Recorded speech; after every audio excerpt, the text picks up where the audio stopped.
이철우 경북도지사는 30일 경북도청에서 산불 잔불 정리 및 피해 지원 상황에 대한 브리핑을 진행했습니다. 3월 22일 의성에서 시작된 산불은 안동, 청송, 영양, 영덕으로 확산되어 26명의 사망자가 발생했습니다. 현재 산불 정리가 마무리 단계에 있으며 639명이 대피소에서 생활하고 있습니다. 경북도는 이재민을 위한 주거, 구호, 의료 지원 체계를 가동하고 있으며 43개소의 선진 주거 시설을 확보했습니다. 또한 생필품과 방한 물품을 지원하고 의료 지원 체계도 가동 중입니다. 이 지사는 특별법 제정을 추진하여 산불 피해 지역에 집중 투자할 계획이라고 밝혔습니다. 중소기업과 소상공인의 경제 회복을 위해 고용위기 지역 지정 및 특별 지원 지역 지정을 함께 추진하겠다고 강조했습니다. 많은 심려를 끼쳐서 매우 미안하게 생각합니다. 그리고 이 산불로 인해서 돌아가신 분이나 또 상처를 입고 병원에 입원 중인 분들한테 위로의 말씀을 올리고 명복을 빕니다. 이번 산불은 그동안 전혀 경험하지 못했던 미정유의 산불을 할 수 있습니다. 산불이 태풍을 만나서 폭탄불이 됐습니다. 폭탄불. 그러니까 태풍을 만나서 날아가면서 산에 불이 났는데 바다에 있는 배가 12척이나 탔습니다. 그건 아무도 상상을 못했고 그전에 있어 본 적도 없습니다. 산불 났는데 어떻게 바다에 있는 배가 타느냐. 그만큼 태풍에 인해서 불이 났는 겁니다. 현장을 가보시면은 전쟁이 나도 이런 형태는 아닐 거다. 폭탄을 퍼부어도 이런 형태로 태울 수는 없습니다. 그래서 제가 현장에 가면서 정말 놀랐다. 이상기후에 대비하지 않으면 이런 현상이 계속 일어날 거다 생각합니다. 원래 1월 달에 LA에서 산불이 났을 때 박찬호 집이 탔다 뭐 이래 해가지고 우리 국민들이 많이 긴장을 하고 저런 현상이 우리나라도 있겠느냐 이런 생각했는데 곧바로 우리나라에 일어났습니다. LA 산불은 우리보다 훨씬 적게 탔습니다. 우리가 약 4만 6천 헥타를 태웠는데 거기는 2만 3천 헥타를 태웠습니다. 우리나라 역대 최대의 산불이 동해안 산불이 2000년대에 일어났습니다. 그때 2만 3천 헥타를 태웠습니다. 이번에 그 2배였습니다. 그때 바람이 최대 풍속이 4.4km였습니다. 1시간에 산불이 날아가는 시간이 4.4km인데 이번에 8.2km였습니다. 그래서 대피하기가 굉장히 어려웠습니다. 그래서 제가 국민 여러분이 보고 드리고 싶은 것은 이제 대한민국은 재난 대응체를 완전히 바꿔야 됩니다. 우리나라 숲은 우거질 대로 우거졌고 숲 밑에 있는 낙엽은 적어도 30cm, 높게는 1m까지 쌓여 있습니다. 이 불이 나면은 감당이 할 수 없고 지금도 잔불 정리를 하고 있습니다만은 이 낙엽 속에 1m 50cm 밑에 불이 들어가 있는 것을 일일이 손으로 다 끌어내야 됩니다. 그런 정리를 하고 있다는 말씀을 드리고 어떻게 정리를 해야 되겠느냐. 우선에 장비가 문제입니다. 헬기가 많이 올 때는 90대 가까이 왔습니다. 88대까지 왔었는데 그 헬기 주머니가 500리터, 800리터, 1000리터 미만이 70%입니다. 그러니까 공중에서 물을 쏘면은 다 흩어지고 없습니다. 그래서 대규모의 물주머니를 가진 지금 제일 큰 것이 8,000리터인데 우리나라 몇 대 없습니다.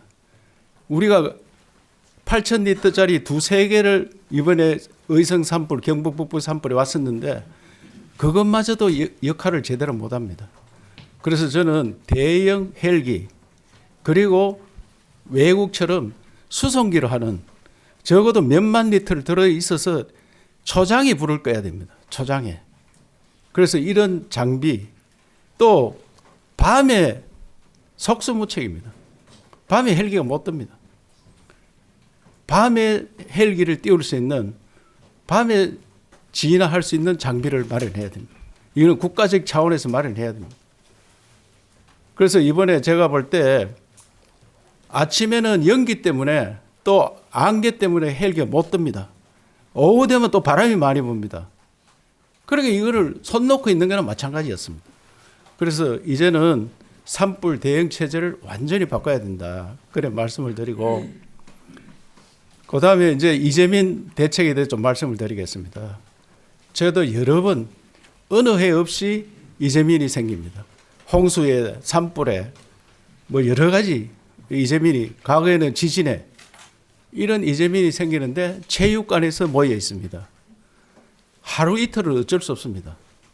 그런데 2, 3일 지나면은 각자 집에 집 옆에 가서 생활을 할 수 있는 그런 대책을 마련해야 됩니다. 지금 이번에 보니까 옷 입은 채로 어떤 분은 반팔 입고 나왔습니다. 슬리퍼 신고 나왔습니다. 그런데 이분들한테 옷까지 식량은 우리가 구호체계가 잘 되어 있습니다. 적십사사 모든 데서 와서 밥은 해주는 건데 입을 옷 구하는데 굉장히 어렵습니다.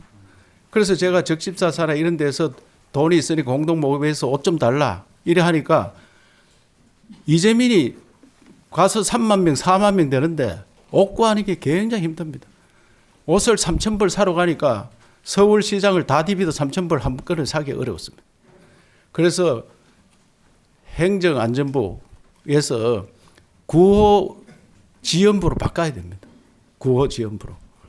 이 옷들을 미리 창고에 준비해 놓고 또 끝나면은 수거하고 이래서 각 지역별로 배치했다가 지원해주고 옷뿐만 아니라 거기에 생필품, 그 다음에 특히 이불 같은 거 그런 거 준비해야 된다 생각하고 그 다음에 잠자리 이번에 잠자리를 계속 지금 일주일 넘어 체육관에 계시는데 이분들을 빨리 집 옆에 돌려보내야 되는데 이것도 요새 모듈 주택이라든지 임시 조립 주택이 굉장히 시설이 좋은 게 많이 있습니다.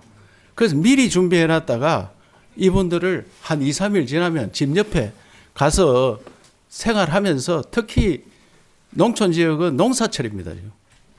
집에서 일하러 가야 되는데 체육관 멀리 가 있으니까 집에까지 갔다가 다시 체육관에 저녁에 돌아오고 그래야 합니다.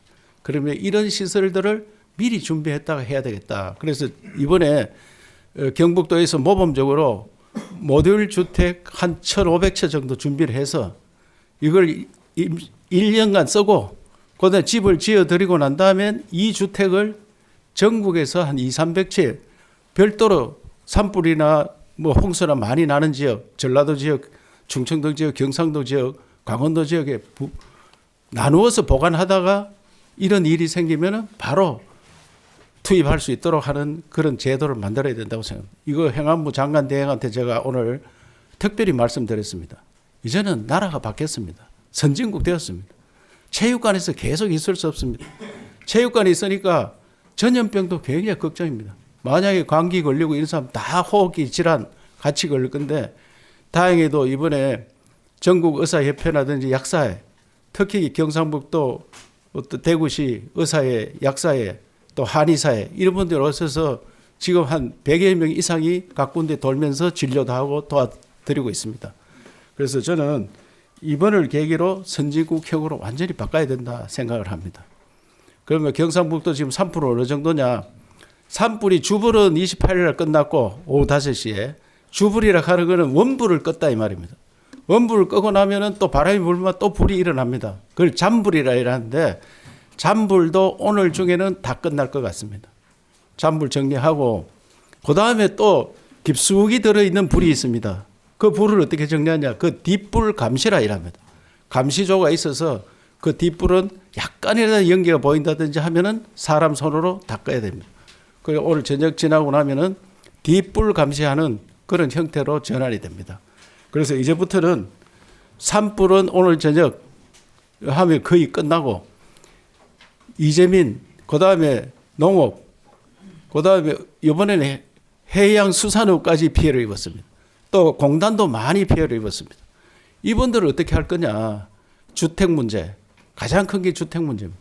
주택 통계도 아직 잘 안 나옵니다만은 현재 3,200채가 전소된 걸로 이렇게 파악되고 있습니다. 3,200채. 울진에 산불 나가지고 열흘 이상 탔는데도 200채 정도 탔었습니다.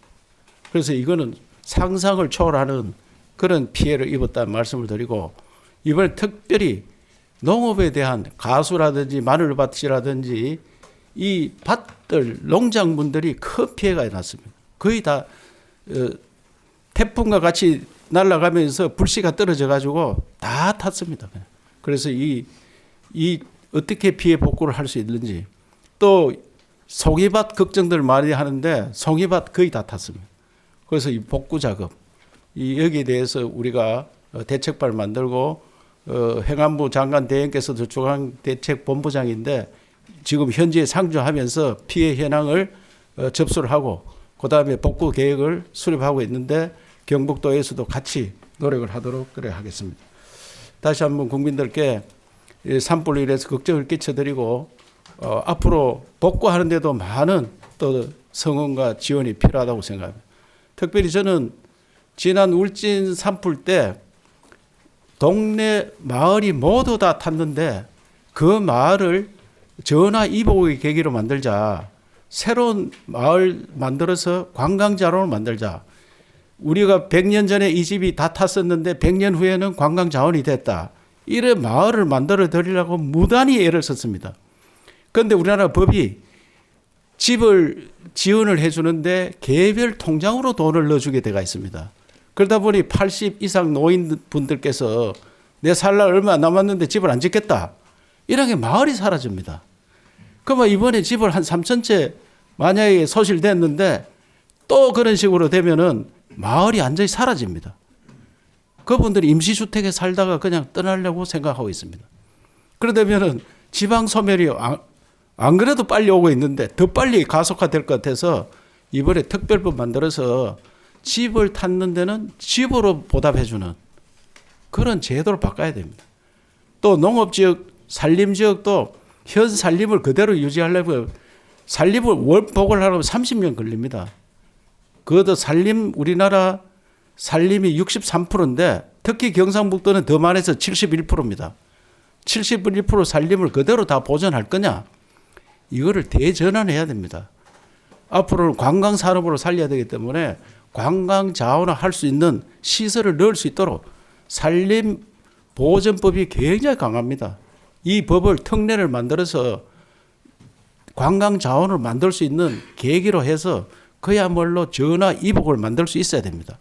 그래서 저는 이번에 경북 산불 지역 특별 지원에 관한 법, 이 특별법을 만들어서 모든 것을 특례에 따라서 빠르게 진행할 수 있도록 울진 산불 시에도 우리 지역이 12,000헥타가 탔는데 그거를 산림 대전환 정책을 현행법 따라 만들어 보니까 거의 진행되는 게 없습니다. 법이 너무 까다롭습니다. 특히 산지법은 더 까다롭습니다. 계획은 거창했는데 현재 한 3년 가까이 돼 가는데 아무것도 남는 게 없고 아직까지 계획 중에 있습니다.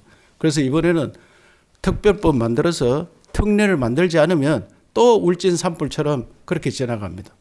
그럼 100년 후에 어떻게 되겠느냐 그런 걱정을 하면서 반드시 특별법을 만들어 달라고 중앙에 건의를 하고 국회의원들한테 건의를 많이 했습니다. 또 하나 반성할 게 문화재 구역에 우리는 세계 문화유산이 많습니다. 이번에 하회말에는 병산선, 도산선, 봉정사 이 다 세계 문화유산인데 이 지역에 나무들이 너무 우거져가 있습니다. 산불 나면 감당이 안 됩니다. 그래서 제가 봉정사, 하회말 이런 데 가서 법을 무시하고 대통령 권한대행한테 보고 드리고 문화유산청장, 산림청장 다 제가 말씀드리고 빨리 나무 잘라야 된다. 이거 자르지 않으면 국보를 보존할 거냐, 산림을 보존할 거냐. 그래서 대통령 권한대행께 국보를 보존하시겠습니까? 산림을 보존하시겠습니까? 그 국보를 보존해야지. 그런 나무 다 잘랐습니다. 그런데 이런 특별 조치를 해야 됩니다. 그리고 저는 경상북도에서 다행히도 세계 문화유산은 지켰습니다만은 고운사 1500년 된 사찰, 그 전통 사찰을 못 지키고 대웅전만 남기고 그 보물들을 다 태웠습니다. 그래서 매우 안타까운 마음에 앞으로 문화유산을 우리가 만들지는 못하지만 후손들한테 물려줘야 될 거 아니냐. 이미 선조들이 만드는 문화유산을 우리가 지키지도 못하고 후손들한테 볼 면목이 있느냐. 그래서 문화유산에 관한 특별법 그래서 인근 정리 이런 것들은 국가에서 지방정부에 넘겨야 됩니다.